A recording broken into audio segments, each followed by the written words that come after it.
کرتے ہیں اسی کے مطابق میں ان کے ساتھ فیصلہ کرتا ہوں۔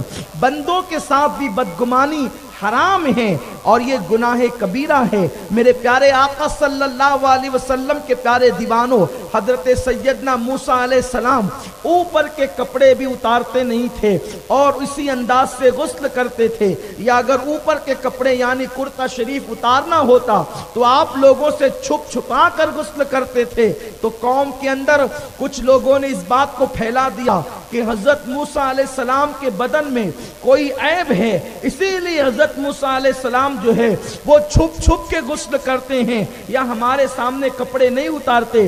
اگر ان کے بدن میں عیب نہ ہوتا تو یقیناً یہ جو ہے ہمارے سامنے جیسے ہم کپڑے اتارتے ہیں، لیکن ان بے حیاؤں کو کون سمجھائے کہ نبی اپنے زمانے کا سب سے زیادہ با حیا ہوا کرتا ہے، اور نبی وہ ہوتا ہے جس کو اللہ نہ اخلاق میں کوئی عیب دیتا ہے، نہ کردار میں کوئی عیب دیتا ہے، نہ صورت میں کوئی عیب دیتا ہے، نہ سیرت میں کوئی عیب دیتا ہے۔ نبی اپنے زمانے میں بے عیب ہوا کرتا ہے، بلکہ اپنے زمانے میں نہیں ہر زمانے میں بے عیب ہوتا ہے۔ نہ اس کے جسم میں عیب، نہ اس کے نام میں عیب، نہ اس کے نسب میں عیب، نہ اس کی سیرت میں عیب، نہ اس کی صورت میں عیب۔ اب بتاؤ اسی کو بے مثلیت نہیں کہتے تو اور کیا کہتے ہیں؟ اللہ اکبر۔ اسی لیے دیکھیں انبیاء کا نسب بھی بے عیب ہوتا ہے، ان کے نام بھی بے عیب ہوتے ہیں۔ اسی لیے آدم سے لے کر مصطفیٰ جان رحمت تک آپ سارے نبی کے نام دیکھ لیں، زمانے میں سب سے خوبصورت نام پیغمبر کا ہوا کرتا ہے، زمانے میں سب سے حسین نام پیغمبر کا ہوا کرتا ہے۔ اللہ اکبر۔ میرے آقا صلی اللہ علیہ وسلم کے دیوانوں، جناب موسیٰ علیہ السلام پہ انہوں نے عیب لگائے، ان کی حیا کا انہوں نے غلط مفہوم لیا کہ اگر ان کے جسم میں عیب نہ ہوتا تو پھر یہ چھپ کر نہیں نہاتے، حالانکہ وہ حیا تھی، شرم تھی کہ آپ اوپر کا کرتا بھی نہیں اتارتے تھے۔ اللہ کو کب گوارا ہے کہ نبی پہ عیب لگے اور قدرت چپ رہے، مشیت خاموش رہے۔ ایک دن حضرت موسیٰ علیہ السلام تنہائی میں اپنا کرتا شریف اتار کر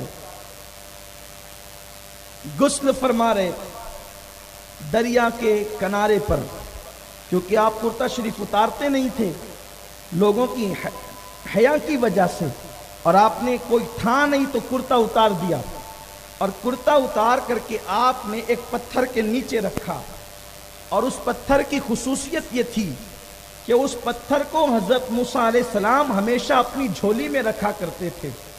یہاں پر بہت خاص بات عرض کرنا چاہتا ہوں، حضرت موسیٰ علیہ السلام اس پتھر کو اپنی جھولی میں رکھا کرتے تھے، اور اس پتھر کا کرشمہ یہ تھا کہ جب جناب موسیٰ کی قوم نے آپ سے کہا کہ ہم پیاسے، ہمیں پانی عطا فرمائیں، تو آپ نے اپنی جھولی سے وہی پتھر نکالا اور اس پر اثر ٹچ کیا، تو حضرت موسیٰ علیہ السلام کی قوم 12 قبیلوں میں تقسیم تھی، 12 برادریوں میں تقسیم تھی۔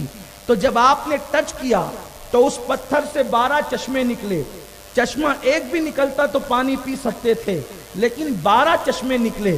12 اس نکلے کہ اس پتھر کو شعور تھا کہ ہر قبیلے کا ایک الگ گھاٹ ہونا چاہیے اور ہر قبیلے کا ایک الگ دھارا ہونا چاہیے، تو اس سے 12 چشمے جاری ہوئے، اور ہر قبیلے نے اپنے انداز سے الگ الگ چشمے کا انتخاب کیا اور انہوں نے پانی پیا۔ تو جس وقت حضرت موسیٰ علیہ السلام اس پتھر کو جھولی میں رکھتے تھے، غسل کے وقت کہ ہوا آ کر کے کپڑے اڑا نہ لے جائے، اس پتھر کے نیچے رکھا۔ اب حضرت موسیٰ علیہ السلام نے غسل کیا، چونکہ اوپر کے کپڑے اتار کر پتھر کے نیچے رکھے تھے، غسل کیا، اور جیسے دریا سے باہر تشریف لائے، اس پتھر کو اللہ نے حکم دیا کہ وہ حضرت موسیٰ کے کپڑے لے کر کے آگے دوڑتا رہا۔ حضرت موسیٰ علیہ السلام اس کے پیچھے چلے۔ آپ کو پتھر پہ غصہ آ گیا، توجہ فرمائے، آپ کو پتھر پہ غصہ آیا کیونکہ آپ حیا کی وجہ سے قوم کے سامنے اوپر کے کپڑے بھی نہیں اتارتے تھے۔ اللہ اکبر۔ غصہ آیا تو آپ جلال میں کیونکہ پیغمبروں میں سب سے جلالی پیغمبر حضرت موسیٰ علیہ السلام ہے۔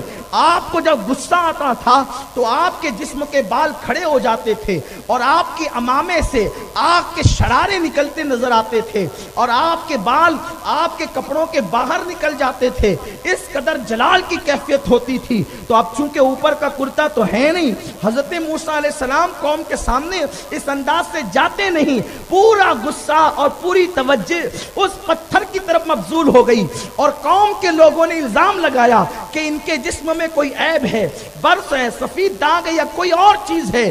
تو حضرت موسیٰ علیہ السلام کا وہ پتھر لے کر کے کپڑے دوڑتا رہا اور آپ اس کے پیچھے دوڑتے رہے، حتیٰ کہ وہ پوری بستی کے اندر حضرت موسیٰ علیہ السلام کو لے کر کے گھماتا رہا اور آپ اس کے پیچھے پیچھے جلال میں دوڑتے رہے۔ جب بستی والوں نے دیکھا، ہم تو سمجھتے تھے کہ موسیٰ کرتا اتارتے نہیں، شاید کوئی عیب ہوگا، میرے اللہ نے بتا دیا ارے تم عیب دار سمجھتے تھے، تمہارے جسموں میں سب سے خوبصورت جسم اگر کسی کا ہے تو وہ جناب موسیٰ علیہ السلام کا ہے۔ قوم نے دیکھ لیا اور جب قوم نے دیکھ لیا تو آپ کے وہ پکڑ میں پتھر آ گیا، آپ نے پتھر کو پکڑ کر غصے سے خوب مکے مارے تو آپ کی انگلیوں کا نشان اس پتھر پہ پڑ گیا۔ لوگ نبی کو اپنی طرح کے ذرا اپنے دماغ کا علاج کراؤ، کوئی پتھر پہلی بات تو تمہاری جھولی میں رکھا ہوا دوڑتا نہیں،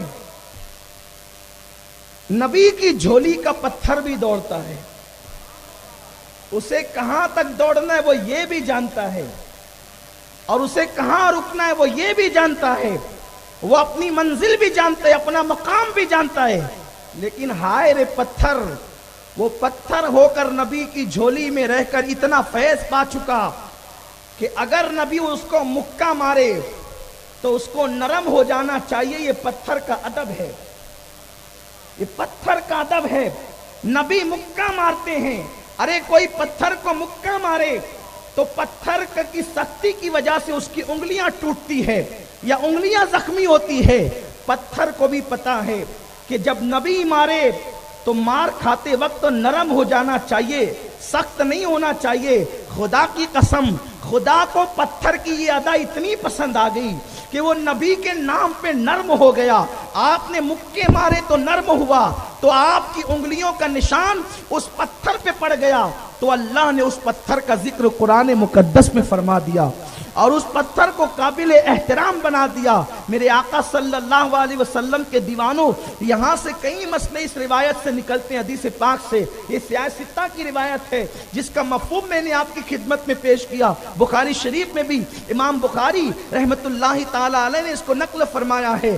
ایک تو یہ کہ نبی کتنے با حیا ہوتے ہیں کہ وہ اوپر کے کرتے اتار کر بھی قوم کے سامنے غسل نہیں کرتے، لیکن اس قوم کی بے حیائی کو کیا کہیں کہ یہ اپنے گھروں میں تولیاں باندھ کر کے گھومتے ہیں۔ جوان بیٹیاں دیکھ رہی ہے دیکھیں، بلکہ اسی پر بس نہیں، انا للہ و انا الیہ راجعون۔ اب ہمارے شہر میں بے حیائی کی وبا اتنی عام ہو گئی کہ چھوٹی چھوٹی چڈیاں پہن کر لوم مزدور لوم چلاتے ہیں اور گھٹنے کے اوپر کا حصہ اگر کھلا ہے تو یہ حرام ہے۔ مرد کے سامنے بھی وہ حصہ کھول نہیں سکتا۔ صرف شرم والے اعضائی چھپانے کا حکم نہیں ہے، بلکہ گھٹنے کے سے لے کر ناف تک کا حصہ یہ چھپانا فرض ہے، اور اگر آپ نے بلا عذر شرعی آپ نے اتنا حصہ کھول لیا تو یہ حرام ہے۔ اب وہاں رحمت نہیں بلکہ وہاں لعنت برس رہی ہے۔ اب بے حیائی کرنے والوں، تم یہ صرف بے حیائی نہیں کہ تم شرم والے اعضا دیکھو، یہی بے حیائی نہیں کہ تم معاذ اللہ عورت غلیظہ دیکھو، یہی بے حیائی نہیں کہ معاذ اللہ رب العالمین جن اعضا کو تم شرم کی جگہ سمجھتے ہو صرف وہی اعضا دیکھو، یہی بے حیائی نہیں، بلکہ یہاں تک فرمایا گیا جو گھٹنے سے لے کے ناف تک کے حصے میں سے کوئی حصہ بلا عذر شرعی کھول دے، وہاں پر اللہ کی لعنت برستی ہے، اللہ ان لوگوں پہ لعنت برساتا ہے۔ اب کارخانہ داروں کو سوچنا چاہیے کہ لوگ جو ہیں، مجھے کل میں نے تھوڑی سی گفتگو کی تو کچھ نوجوانوں نے بتایا کہ کارخانوں میں تو لوگ چھوٹی چھوٹی چڈیاں پہن کر کے چلاتے ہیں۔ اب وہ تمہاری روزی ہے، تم تم گرمی کے خوف سے وہاں پر یہ کر رہے ہو اور یہ حرام ہے. وہ تو بے حیائی تو اتنی ہی تھی کہ لوگ جسے ناپسند کرے اسی کو کرنا یہ بے حیائی ہے. لیکن یہاں تو یہ صرف بے حیائی ہی نہیں بلکہ یہ تو حرام ہے، حرام. اور اللہ اکبر، جہاں یہ حرام کام ہوگا وہاں لعنت برسے گی، اور جہاں لعنت برسے گی اس روزی میں برکت کہاں سے آئے گی؟ جہاں رحمت نہ ہوگی وہاں برکت کہاں سے آئے گی؟ اور آپ مندی کا رونا رو رہے ہیں. 4 دن چل رہا ہے، 6 دن چل رہا ہے، 3 دن چل رہا ہے. آپ مجھے بتائیں، لوگوں سے بھی حیا کرو اور اللہ سے بھی حیا کرو. اللہ اکبر. ہمارے بزرگوں کی حیا کا عالم کیا تھا؟ لوگ چڈیاں پہن کر گھوم رہے ہیں، لوگ معاذ اللہ جو ہے وہ چلتے چلتے اوپر کے کپڑے اٹھا کر کے، اگر وہ بنیان پہنے ہیں یا ٹی شرٹ پہنے ہیں تو وہ اٹھا کر کے پیٹ ٹھوکنے لگ جاتے ہیں. لوگوں کی بے حیائی کا عالم یہ ہے. اس پہ ہنسیں یا اس پر روئیں یا کیا کریں؟ اللہ اکبر. حضرت داؤد طائی فرماتے ہیں کہ میں امام اعظم ابو حنیفہ کی صحبت میں 40 سال تک کے رہا. میں نے آپ کو کبھی ٹوپی بھی اتارتے نہیں دیکھا، نہ وضو کے وقت ٹوپی اتارتے دیکھا، نہ لوگوں کے سامنے ٹوپی اتارتے دیکھا، نہ تنہائی میں ٹوپی اتارتے دیکھا. تو میں نے پوچھا، اے مومنوں کے امام اعظم ابو حنیفہ، آپ لوگوں کے سامنے ٹوپی نہیں اتارتے، تنہائی میں کیوں نہیں اتارتے؟ تب امام اعظم نے کہا، اس لیے ٹوپی نہیں اتارتا کہ لوگوں سے حیا آتی ہے تو میں ٹوپی نہیں اتارتا، اور تنہائی میں اس لیے نہیں اتارتا کہ فرشتوں سے حیا آتی ہے، اس لیے میں ٹوپی نہیں اتارتا. میرے آقا صلی اللہ علیہ وسلم کے پیارے دیوانوں، مومنین کی حیا یہ تھی. اور جو جتنا زیادہ باحیا ہوگا وہ اتنا پختہ ایمان والا ہوگا. اور خود سیدنا داؤد طائی کا حال یہ ہے کہ آپ کے گھر میں جو ہے وہ جالے پڑ گئے.